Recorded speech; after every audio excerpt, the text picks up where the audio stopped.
ఒక మనిషి గుండె న్యాయం వినే వరకు కొట్టుకుంది. ఆ మాట వినగానే ఆగిపోయింది. 1996లో గుజరాత్లోని అహ్మదాబాద్లో ఒక సాధారణ కానిస్టేబుల్గా పనిచేస్తున్నాడు బాబుభాయ్ ప్రజాపతి. ఒక ట్రక్ డ్రైవర్ దగ్గర 20 రూపాయలు లంచం తీసుకున్నాడని ఆయన మీద కేసు పెట్టారు. 2004లో సెషన్ కోర్టు తీర్పునిస్తూ ఆయనకు 4 సంవత్సరాల జైలు, 3000 జరిమానా విధించింది. అలాగే ఆయన ఉద్యోగం కూడా కోల్పోయారు. ఆ రోజు నుంచి బాబుభాయ్ జీవితం చీకటిలోకి వెళ్ళిపోయింది. కానీ ఆయన ఓడిపోలేదు.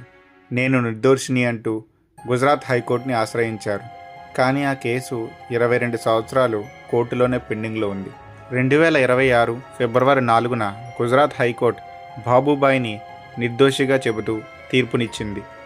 అప్పుడు బాబుభాయ్, నా జీవితంపై ఉన్న మచ్చ తొలగిపోయింది.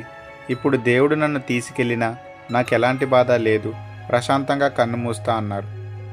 ఆయన మాటలు అక్షరాలా నిజమయ్యాయి. తీర్పునిచ్చిన మరుసటి రోజే ఆయన గుండెపోటుతో మరణించాడు.